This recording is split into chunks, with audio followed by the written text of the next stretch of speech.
Katie Morgan sat in the small office and stared at the screen in front of her. The numbers glowed red. 42% in tactical analysis, 38% in weapons proficiency, 29% in survival protocols. Every single score was below the passing line of 70%. Commander Velthar stood behind her desk. The alien woman had green scales that shimmered under the bright lights. Her long fingers tapped slowly on the desk surface. Her yellow eyes looked sad. "I am disappointed, Cadet Morgan," the commander said. Her voice was soft but firm. "You show potential, but your methods are too aggressive, too violent, too primitive for modern military standards." Katie felt her jaw tighten. She knew what was coming. She had heard variations of this speech for the past 6 months at the Galactic Defense Academy. Too aggressive, too direct, too human. The Academy was a massive space station that orbited a planet called Zanara Prime. It held over 10,000 students from hundreds of different alien species. Katie was the only human. Earth had only joined the galactic community 2 years ago, and most aliens still did not understand humans very well. "In the hostage rescue simulation," Commander Velthar continued, "you were instructed to use the hacking tools to open the door. Instead, you broke it down with physical force. You were told to minimize enemy casualties. Instead, you neutralized every single hostile target with extreme force. The exam monitors flagged your performance as dangerous." Katie took a deep breath. "I completed the mission. I saved all the hostages. I did it in record time, but not according to protocol," the commander replied. "Here at the Academy, we train officers who follow established procedures. We value careful planning over brute force. We seek diplomatic solutions before violent ones," Katie wanted to argue. On Earth, soldiers were trained to adapt, to use whatever method worked best in the moment, to prioritize mission success over following rules. But she knew the commander would not understand. None of them did. "You have 2 weeks of extra training," Commander Velthar said. "Then you will retake the exam. If you fail again, you will be expelled from the Academy. Do you understand?" "Yes, Commander," Katie said quietly. "You are dismissed." Katie stood and walked out of the office. The hallway outside was busy with other cadets moving between classes. Most of them gave her strange looks. Some whispered to each other. Everyone knew the human had failed. A tall, thin alien with blue skin approached her. Lyra was one of the few students who had been kind to Katie. She came from the same species as Commander Velthar. "I heard," Lyra said softly. "I am sorry," Katie shrugged. "I will pass the retake. Will you change your methods?" Lyra asked. Katie did not answer. She did not know if she could change. Everything she had learned on Earth told her to trust her instincts, to be direct and efficient, to eliminate threats quickly. Those instincts had kept humans alive on a planet that tried to kill them every single day. Earth was what the aliens called a death world. A planet so dangerous that most species would die within hours of landing. The air contained oxygen, which was toxic to many aliens. The temperature changed wildly between day and night. Storms could destroy entire cities. Animals hunted in organized packs. Even some plants were poisonous. But humans had evolved there. They had survived and thrived. They had become the dominant species on a world that should have killed them. That made them different from most galactic citizens. Stronger, faster, more resilient, and apparently too violent for polite society. Katie went to her small quarters and tried to study the training materials for her remedial classes. But she could not concentrate.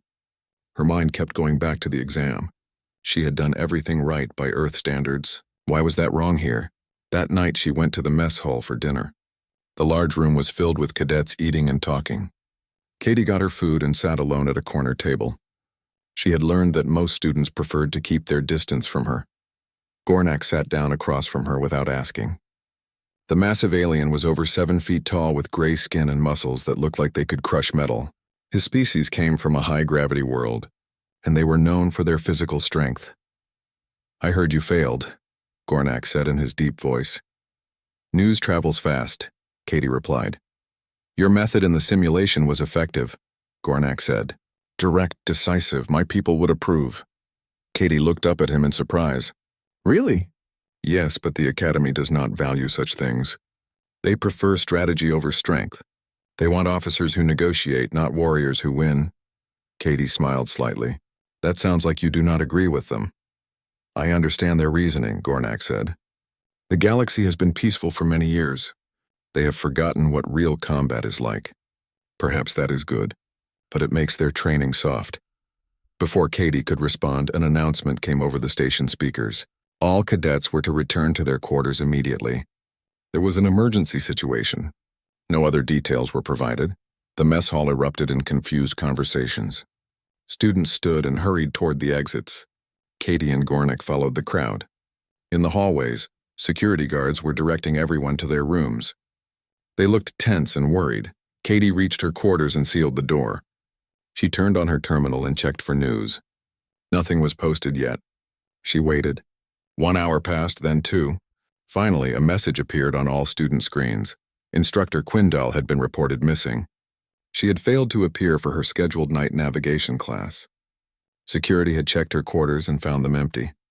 There were no signs of struggle. No indication of where she had gone. The station was being searched, but so far they had found nothing. The message assured all students that this was likely a medical issue.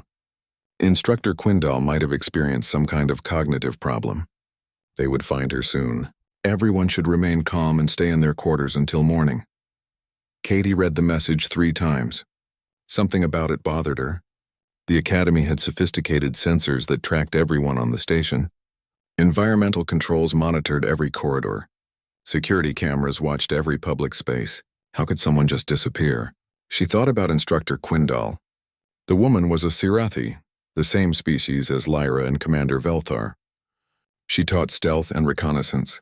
She was an expert at moving unseen and staying hidden. If anyone could disappear on purpose, it would be her. But why would she? What reason would an instructor have to vanish without telling anyone? Katie could not sleep that night. She kept thinking about the missing instructor. She kept remembering the worried looks on the security guards' faces. They had been scared. Not concerned, scared. The next morning, classes resumed. The administration wanted everything to appear normal while they continued their search. Katie attended her first remedial training session with Instructor Bren. He was human, one of only 3 on the entire station. He had emigrated from one of Earth's colony worlds years ago. Bren was in his 50s with gray hair and tired eyes. He had been a soldier before becoming a teacher. Katie had hoped he would understand her methods better than the alien instructors, but he seemed just as critical of her aggressive tactics. Today, though, Bren seemed distracted. He kept checking his communicator during their session. His explanations were shorter than usual. He seemed worried. "Are you concerned about Instructor Quindal?" Katie asked. Bren looked at her sharply. "Why do you ask? You seem distracted, and the security guards last night looked scared." Bren was quiet for a long moment. Then he sighed. "In 30 years at this academy, I have never seen someone just vanish. The station tracks everything. Every door, every corridor, every environmental system. For someone to disappear completely means either the sensors failed, which has never happened, or something bypassed them, which should not be possible."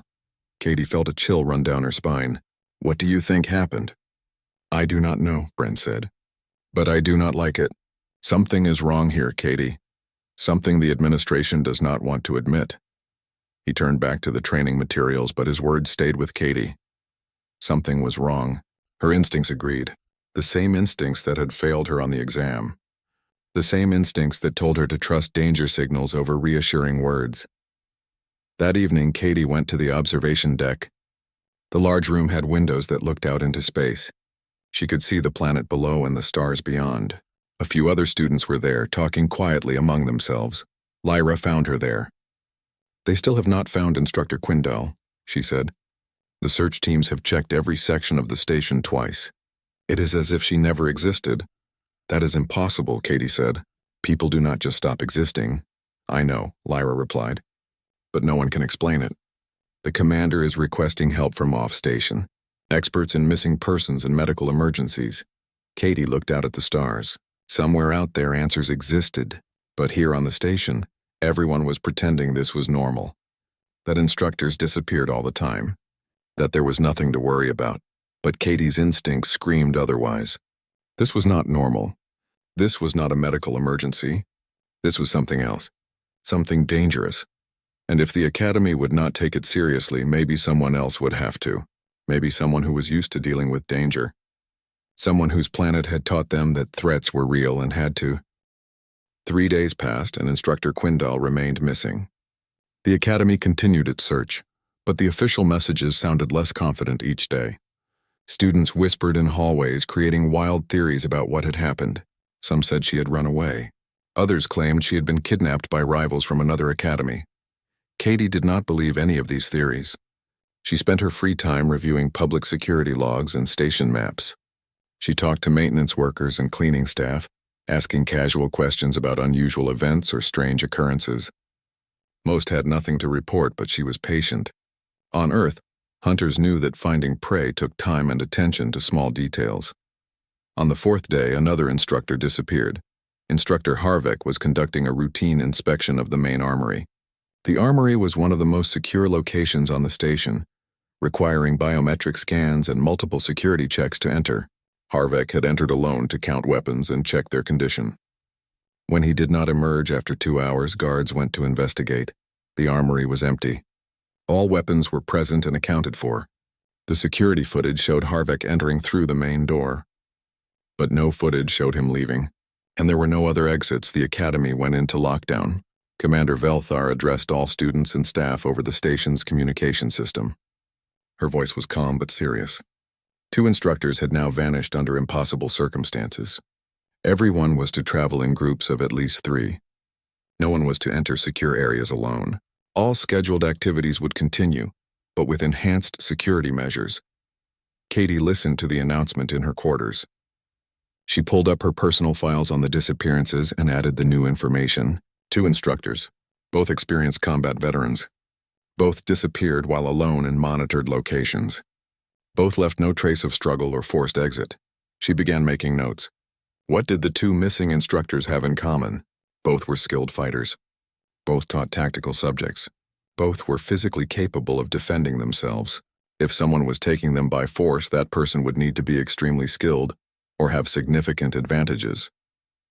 Katie studied the locations where they vanished. She overlaid station maps and marked each spot. Then she examined the sensor data from those areas. It took several hours of careful review, but she finally found something. Tiny gaps in the recording timestamps, microseconds where the data stream seemed to skip. The gaps were so small that automated systems would not flag them as errors, but they were there, consistent across both disappearances. Someone or something was manipulating the sensor feed.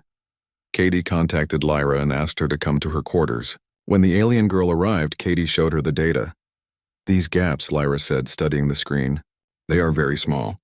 Are you certain they mean something? They happen at exactly the moment each instructor disappeared, Katie replied. That cannot be coincidence. Lyra's expression grew worried. If someone is manipulating our sensors, that means our security systems are compromised. That should not be possible. The encryption is military grade. Maybe someone found a way around it, Katie said. Or maybe they have technology we do not understand. You should tell Commander Velthar, Lyra suggested. Katie shook her head. She will not listen to me. I am a failed cadet who barely understands the technology. She will say I am seeing patterns that do not exist. But if you are right, people are in danger, Lyra said. Then I will prove it. Katie replied. I will find more evidence. Something the commander cannot ignore. The next day brought more bad news.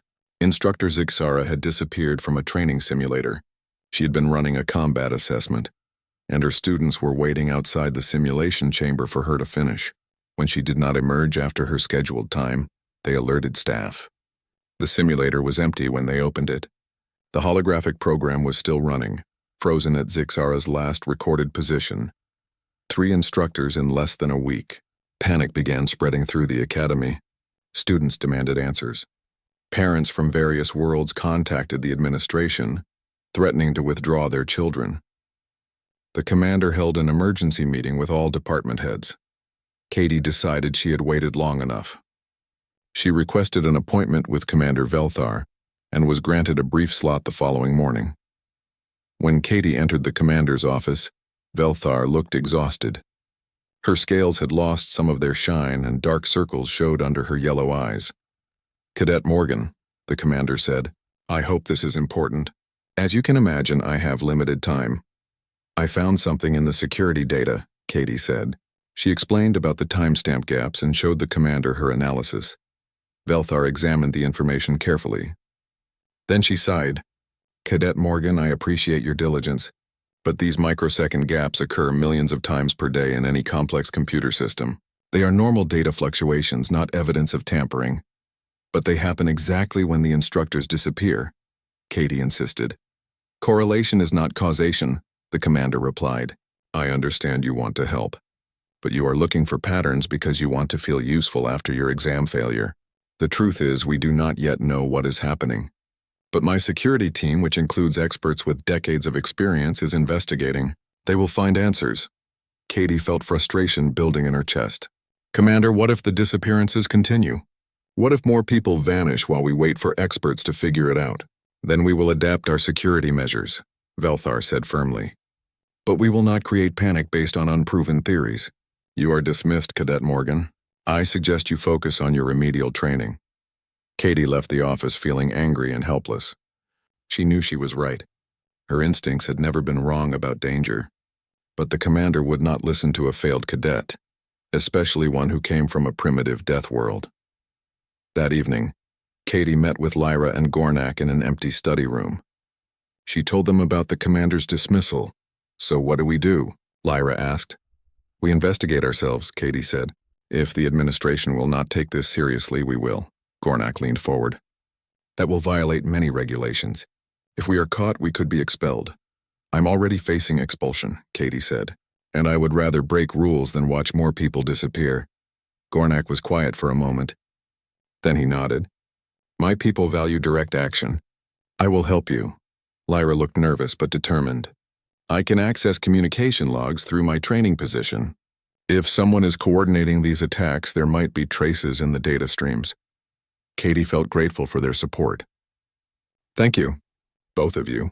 Now we need to predict where the next attack might happen." She spread out her notes on the table. All 3 missing instructors were combat specialists who often worked alone. "Based on this pattern, I think the hunter will strike again soon. We need to identify likely targets and watch them." They spent the next 2 hours reviewing instructor schedules and habits. Katie created a list of 5 instructors who fit the pattern. All were experienced fighters who frequently conducted solo work in various parts of the station. At the top of her list was Instructor Dane Walsh, a human who taught advanced combat tactics. He was one of only 3 humans on the station and had a reputation for working long hours alone in the training simulators. "We should focus on him first," Katie said. "If the pattern holds, he is at highest risk." Gornak agreed. "Walsh is skilled, but even skilled warriors can be taken by surprise. We should establish surveillance." For the next 2 days, they watched Walsh carefully. They rotated shifts, making sure someone was always monitoring his location and activities.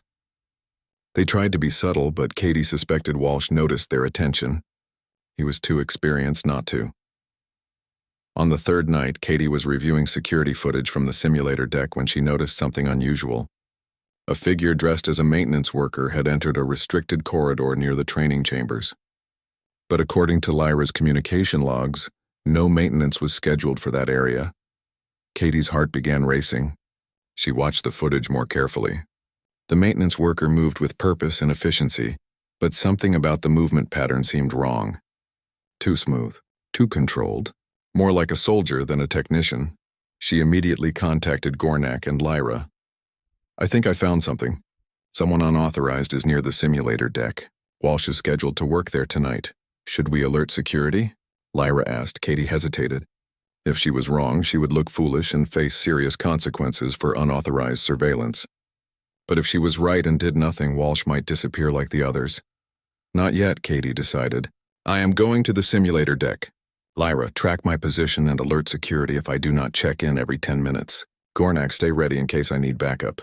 "Katie, this is dangerous," Lyra protested. "I know," Katie said, "but so is doing nothing." She grabbed an emergency beacon from her equipment locker and headed for the simulator deck. The corridors were quiet at this late hour, with most students in their quarters. Katie moved quickly but carefully, using routes she had memorized during her surveillance. As she approached the simulator area, she spotted the maintenance worker entering a service corridor. Katie followed, keeping to the instinct. driven by millions of years of human evolution designed for survival against predators. She tackled the intruder before it could reach Walsh, and they both crashed into the simulator's equipment panel. Up close, the creature was even more disturbing. Its body was covered in biomechanical armor that seemed to be part of its skin. The bladed appendages were not weapons it carried but extensions of its arms. Katie realized this was not a suit someone wore. This was what the creature actually looked like. The creature was incredibly strong. It threw Katie off with ease, sending her sliding across the floor. But Katie rolled with the impact and came up ready. Walsh had stopped his simulation and was moving to join the fight. The creature moved with inhuman speed, its bladed arms slashing at both of them. Katie barely dodged the first strike. The blade cut through the simulator wall like it was paper, leaving deep grooves in the reinforced material. Walsh grabbed a training weapon from the rack and engaged the creature from one side, while Katie attacked from the other. They worked together without speaking, their combat training allowing them to coordinate naturally. But the creature was faster than both of them. It blocked Walsh's strike and slashed at Katie in the same smooth motion. Katie felt pain explode across her arm as one blade cut deep. Blood ran down to her hand, making her grip slippery. Katie ignored the pain. On Earth, humans had learned to push through injuries that would incapacitate most species. Pain was just information, telling her body where it was damaged. She could deal with that information later. Right now, she needed to survive. She went low, aiming for the creature's legs. Her tackle connected and the creature stumbled. Walsh followed up with a strike to its head. The creature's armor absorbed most of the impact, but Katie saw it react. It could be hurt. Katie used every dirty fighting trick she knew. She went for joints and sensory organs. She bit when she got close enough, her teeth finding purchase on what might have been an exposed nerve cluster. The creature made a sound like grinding metal and threw her off again. Then security burst into the simulator, weapons drawn. 6 guards in full tactical gear surrounded the creature. More were probably outside, establishing a perimeter. The creature paused, seeming to assess the situation. Katie realized it was intelligent, capable of strategic thinking. When it spoke, its voice was like metal scraping on stone. The harvest continues. More will fall. Before anyone could react, the creature released a burst of directed energy from its body. The light was blinding. Katie squeezed her eyes shut but still saw bright spots when she tried to open them. She heard shouting and the sound of weapons fire, but by the time her vision cleared, the creature was gone. Security searched the simulator and surrounding areas but found nothing. The creature had vanished just like the missing instructors. The only evidence it had existed at all was the damage to the simulator and the injuries Katie and Walsh had sustained. Katie woke up in the medical bay several hours later. Her head pounded and her arm throbbed with pain. Medical staff had bandaged her wounds and treated her concussion. According to the doctor, she had 3 broken ribs, deep lacerations on both arms, and significant bruising across her entire body. Lyra and Gornak were sitting beside her bed. They both looked worried. "You are awake," Lyra said, relief clear in her voice. "The doctor said you would be fine, but we were still concerned." "How long was I out?" Katie asked. 4 hours, Gornak replied. "You took significant damage. Most species would require weeks of recovery, but human physiology is remarkably resilient." Katie tried to sit up and immediately regretted it. Pain shot through her ribs. Lyra gently pushed her back down. "Do not move too quickly," Lyra said. "You need rest." "What happened after I passed out?" Katie asked. "Security sealed the entire simulator deck," Gornak said. "They found biological residue from the creature. The science teams are analyzing it now. Commander Velthar wants to speak with you as soon as you are able." "And Instructor Walsh?" Katie asked. "He is in the next room," Lyra said. "Similar injuries to yours, but he will recover. You saved his life, Katie. If you had not intervened, he would have disappeared like the others." Katie closed her eyes. Her instincts had been right. There was a hunter stalking the academy, and now everyone knew it. Commander Velthar arrived an hour later, accompanied by several senior officers Katie did not recognize. The commander's expression was a mix of concern, respect, and something that might have been guilt. "Cadet Morgan," Velthar said formally. "How are you feeling?" "I have been better," Katie replied honestly. "I owe you an apology," the commander said. "You were correct about the threat, and I dismissed your concerns." Your actions saved Instructor Walsh and provided us with crucial information about our enemy. Katie did not know what to say. She had expected punishment for breaking regulations, not an apology. I need you to tell me everything you observed, Velthar continued. Every detail about the creature. How it moved, how it fought, what it said. Anything you remember could be vital. Katie spent the next 30 minutes describing the encounter. She explained about the camouflage technology, the biomechanical armor, the bladed appendages, and the creature's speed and strength. She repeated the words it had spoken before escaping. One of the senior officers, a woman with 3 eyes and purple skin, asked questions about the creature's combat style. Katie described how it moved, how it attacked, and how it seemed to adapt quickly to their tactics. It was analyzing us, Katie said, learning our patterns. If the fight had lasted longer, it would have gained advantage. But you and Walsh managed to hold it off, the officer noted. 2 humans against a creature designed for combat. That is impressive. We were lucky, Katie said, and we fought dirty. Used every trick we knew. It was not expecting that. Commander Velthar nodded slowly. The creature spoke of harvest. What do you think it meant? Katie had been thinking about that. The missing instructors are all combat experts, all highly trained. If someone is collecting them for their knowledge and skills, that would be a harvest. Taking what they need from selected targets. The purple-skinned officer looked grim. If that is true, then the missing instructors may still be alive. But whatever is being done to them would likely be worse than death. Silence fell over the room. Everyone understood the implications. This was not just about missing people anymore. This was about an enemy with sophisticated technology and unknown motives who could infiltrate what was supposed to be one of the most secure facilities in the galaxy. We found biological material from the creature, Commander Velthar said. Our science teams are analyzing it. But preliminary results are disturbing. The cellular structure does not match anything in our databases. It appears to be artificially engineered, combining biological and mechanical components at a molecular level. Someone made these things, Katie said. Yes, Velthar confirmed. The question is who and why they are targeting our academy. As the officers discussed security measures and investigation strategies, Katie noticed something they were not addressing.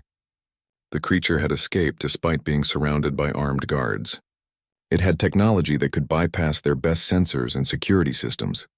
And it had promised that more would fall. Traditional security measures would not stop these creatures. They needed a different approach. They needed tactics that the enemy would not expect. Katie spoke up, interrupting the officer's discussion. Commander, I have a suggestion. Velthar looked at her. Yes, Cadet Morgan. These creatures are clearly intelligent and adaptive. They have been studying us, learning our security protocols and tactical responses. They expect us to follow standard procedures. We need to stop being predictable. What do you propose? The purple-skinned officer asked. A trap, Katie said, but not the kind they would anticipate. We use their intelligence gathering against them, feed them information about a target they cannot resist. Then we hit them with tactics they have not seen before. Commander Velthar considered this.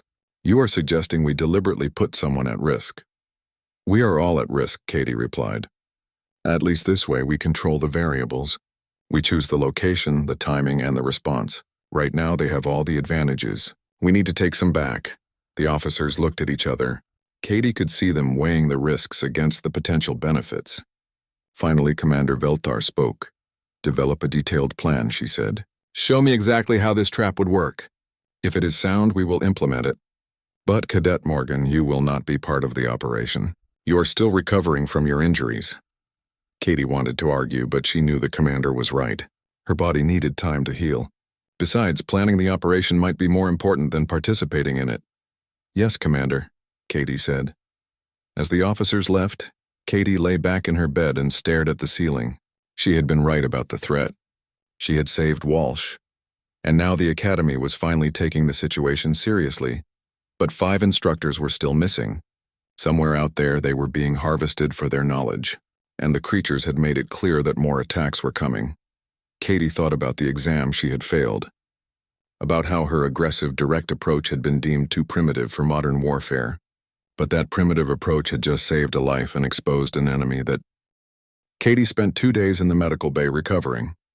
The doctors were amazed at how quickly her injuries healed. They explained that human recovery rates were exceptional compared to most galactic species. What would take other aliens weeks took humans only days. During her recovery, Katie worked on the trap plan. Lyra and Gornak visited regularly, bringing her data and helping her refine the strategy. They studied the attack patterns, analyzed the creature's behavior, and identified weaknesses in Academy security that the creatures had exploited. The plan Katie developed was simple, but effective. They would announce that Instructor Walsh would conduct a solo security review of the main armory after normal hours. The armory was a high-value target, and Walsh fit the pattern of previous victims. The creatures would not be able to resist such an obvious opportunity, but this time the Academy would be ready. Security teams would surround the area using routes the creatures would not expect. Katie suggested using maintenance tunnels and service corridors instead of main hallways. They would position teams at multiple levels, creating a three-dimensional net rather than a simple perimeter. Most importantly, they would not rely on traditional sensors. Katie recommended using old-fashioned visual observation and physical barriers that could not be bypassed with technology. If the creatures could manipulate electronic systems, then they needed to use methods the creatures would not anticipate. Commander Velthar reviewed Katie's plan with her security chiefs. After several hours of discussion and modification, they approved the operation. It would happen in 3 days, giving them time to position assets and brief all personnel. On the day Katie was released from medical, another instructor disappeared. The news hit the Academy like a physical blow. Instructor Paxson, a cybernetics specialist, vanished during a department meeting. One moment she was discussing training curriculum with 5 other instructors. The next moment they realized her chair was empty. None of them remembered her leaving. This disappearance was different from the others. Paxson had not been alone. She had been in a room full of witnesses. Yet somehow the creatures had taken her without anyone noticing. The implications were terrifying. If they could strike in a crowded room, nowhere was safe. Commander Velthar moved the operation forward. They could not wait any longer. The trap would be set that night. Katie argued that she should be part of the response team, but the commander refused. Her injuries were still healing, and she was too valuable as a strategic asset to risk. Instead, Katie would monitor the operation from the command center, providing real-time tactical advice. As evening approached, the Academy implemented the plan. The announcement about Walsh's armory inspection went out through normal communication channels. Security teams moved into position using the routes Katie had specified. Electronic monitoring was reduced to minimal levels, with most surveillance being conducted by personnel with direct visual contact. Katie sat in the command center with Commander Velthar and several senior officers. Screens showed various views of the armory and surrounding areas, but these were backup systems. The real monitoring was being done by security personnel stationed throughout the sector. Instructor Walsh entered the armory exactly on schedule. He carried a data pad and moved with the casual confidence of someone conducting routine business. To anyone watching, he appeared completely unaware of the trap being set. Hours passed. Nothing happened. Katie began to wonder if the creatures had somehow detected the trap. Maybe they were more sophisticated than she had estimated. Maybe they had seen through the deception. Then, at exactly midnight, all the lights in the armory sector went dark. Emergency power should have engaged immediately. It always did. The backup systems were designed with multiple redundancies specifically to prevent total power failure. But nothing happened. The darkness was complete. Katie's heart raced. This was wrong. The creatures were not just bypassing security. They were controlling the station's infrastructure. They had more access to Academy systems than anyone had realized. Over the communication channel, Katie heard Walsh's voice. Calm but urgent. Contact multiple hostiles engaging. Commander Velthar ordered all security teams to converge on the armory, but reports came back immediately. Doors would not open. Corridors that had been clear were now blocked by emergency bulkheads. The station itself was working against them. Katie made a decision. She activated the command center's emergency override and spoke into the main communication channel. All teams were to abandon primary routes, use maintenance access and service corridors, split into small groups and approach from different directions. Do not try to breach blocked doors. Go around them. The security chief started to object, but Commander Velthar cut him off. Do what she says. Morgan has proven her tactical judgment. Follow her instructions. Katie continued issuing orders, directing teams through the maze of maintenance passages and utility shafts that ran throughout the station. These routes were not elegant or comfortable, but they were not controlled by the main computer systems. They were purely mechanical access ways that required physical presence to navigate. Over the next 10 minutes, security teams worked their way toward the armory from 8 different directions. Katie coordinated their movements, ensuring they did not block each other or leave gaps the creatures could use to escape. The first team to reach the armory reported multiple contacts. Walsh was holding his position but facing at least 3 of the creatures. They were trying to subdue him, not kill him. That confirmed Katie's theory. They wanted to harvest him alive. As more teams arrived, the balance shifted. The creatures found themselves surrounded by armed personnel approaching from angles their intelligence had not predicted. They adapted quickly, but for once the Academy had the advantage of surprise. Katie watched the tactical displays as the battle unfolded. Security forces engaged the creatures with weapons fire and physical containment. One creature attempted its energy discharge escape, but this time they were ready. Energy dampening fields activated, turning the discharge into harmless light. 2 creatures managed to escape through methods the sensors could not track. But security forces captured 2 others. They went into specially prepared containment units designed to block both physical and electronic communication. When the lights came back on, Katie saw Walsh standing in the armory, breathing hard, but alive. His uniform was torn and he had several injuries, but he was conscious and stable. Around him, security personnel were securing the captured creatures. Commander Velthar looked at Katie with something like awe. "You did it. Your tactics worked." Katie felt relieved but not satisfied. They had won this battle, but the war was far from over. 2 creatures had escaped. The missing instructors were still gone, and they still did not know who had created these biomechanical hunters, or why they were targeting the Academy. The captured creatures were taken to a secure research facility within the Academy. Scientists began studying them immediately, trying to understand their biology and technology. Katie was granted access to observe the interrogation. The creatures did not respond to standard questioning. They showed no reaction to pain or psychological pressure. They simply stood in their containment units, silent and unmoving. According to the scientists, they might be biological machines with limited individual consciousness. Katie asked to speak with one of them alone. Commander Velthar was hesitant, but Katie argued that a different approach might yield results.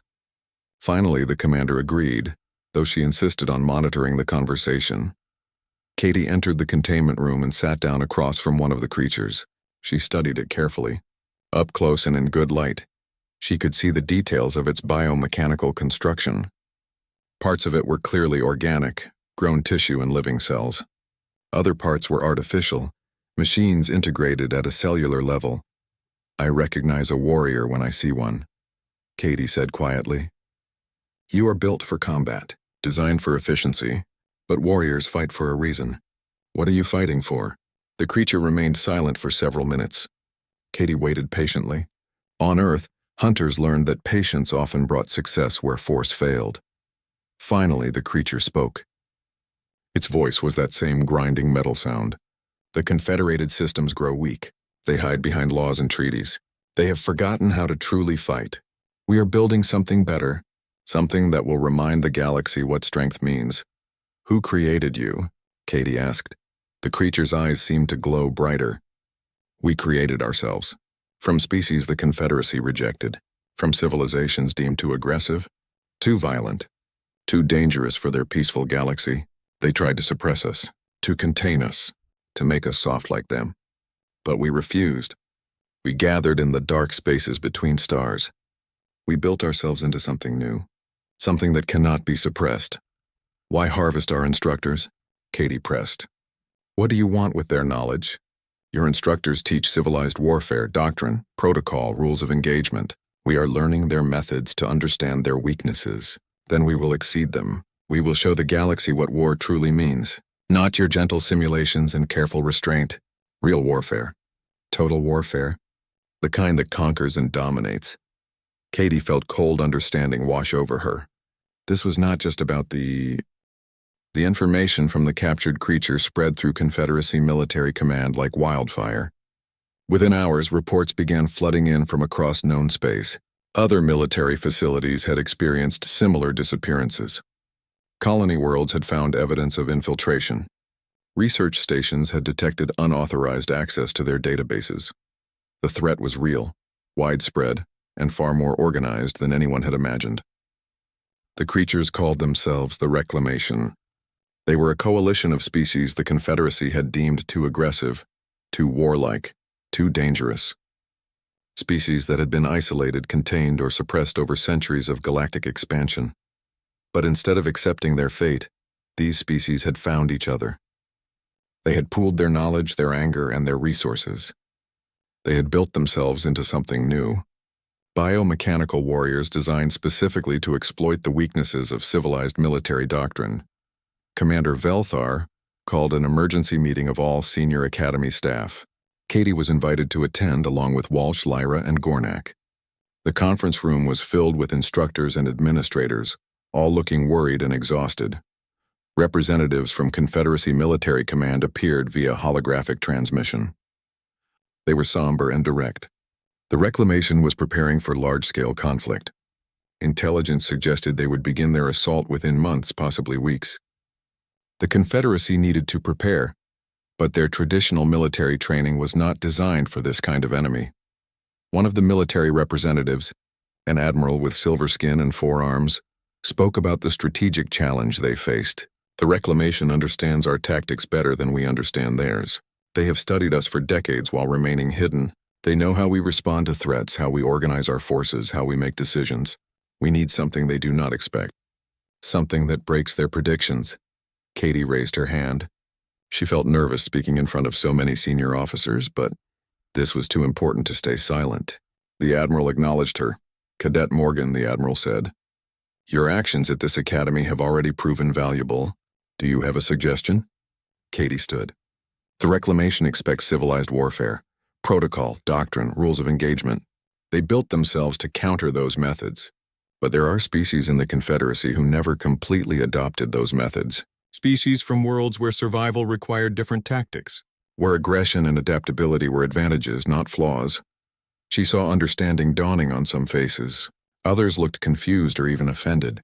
But the Admiral leaned forward, interested. "You are suggesting we recruit from deathworlds and aggressive species," the Admiral said. "The very types the Reclamation claims we suppressed." "Not just recruit from them," Katie replied. "Learn from them. The Confederacy spent centuries teaching aggressive species to be peaceful. Now we need to remember what they knew, what kept them alive on worlds that tried to kill them, what made them successful before they joined civilized society." An instructor in the back of the room spoke up, his voice angry. "You are suggesting we abandon our principles, that we become as savage as our enemies." Katie shook her head. "No. I am suggesting we remember that survival comes before philosophy. You can have all the principles you want, but they mean nothing if you are dead. The Reclamation is not interested in honorable combat or diplomatic solutions. They want to win. And if we keep fighting by rules they do not follow, we will lose." Gornak stood, his massive frame commanding attention. "My people come from a high-gravity world. We evolved as hunters and fighters.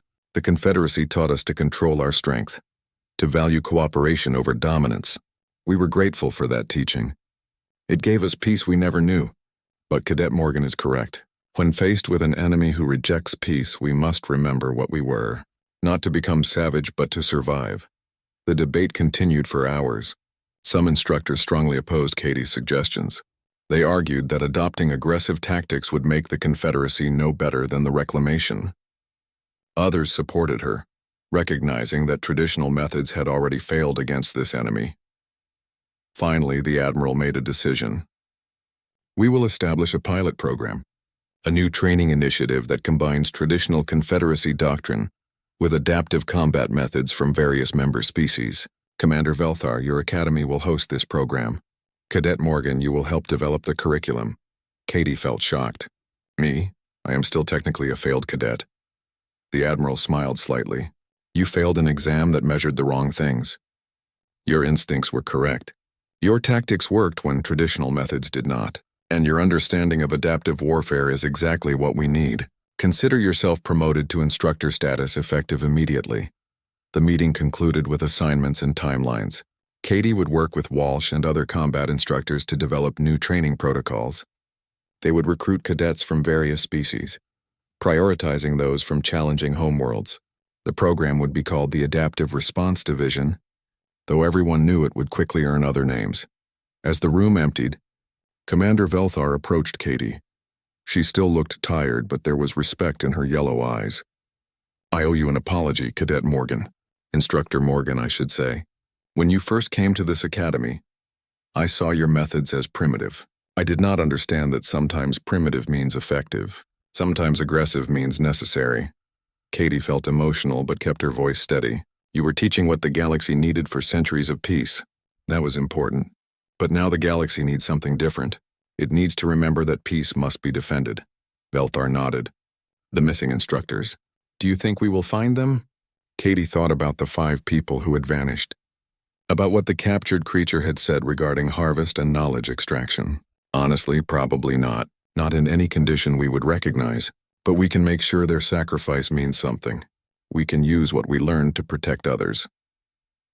2 weeks later, Katie stood before the first class of the Adaptive Response Division.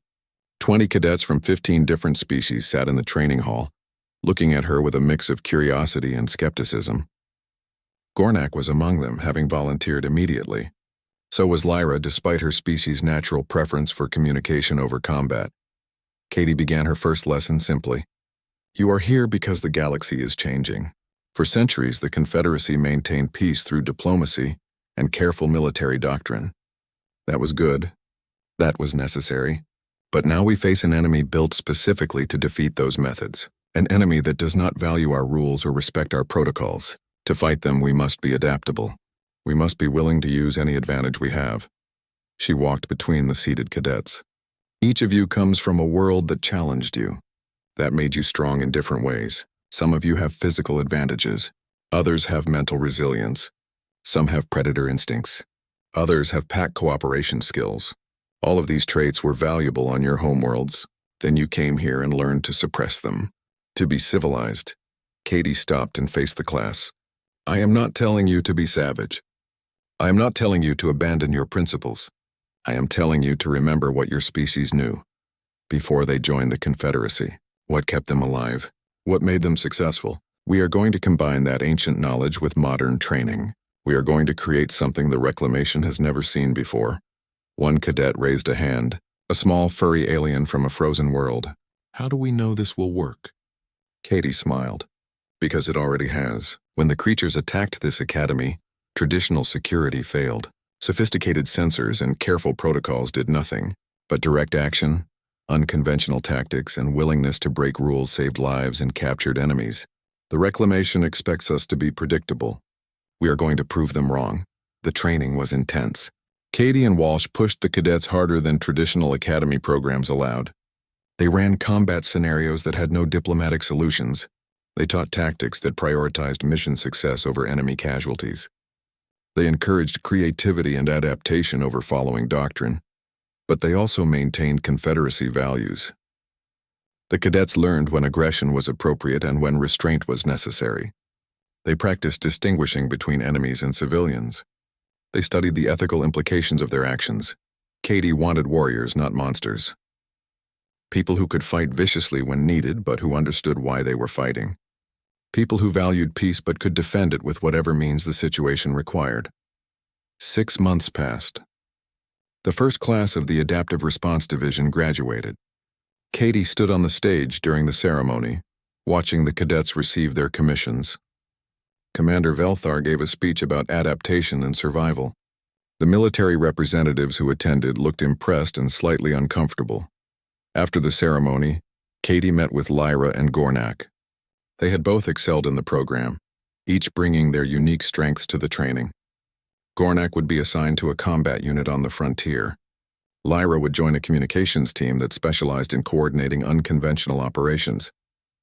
"You did well," Katie told them. "Both of you. You proved that anyone can learn to adapt, to fight smart instead of just fighting by the book."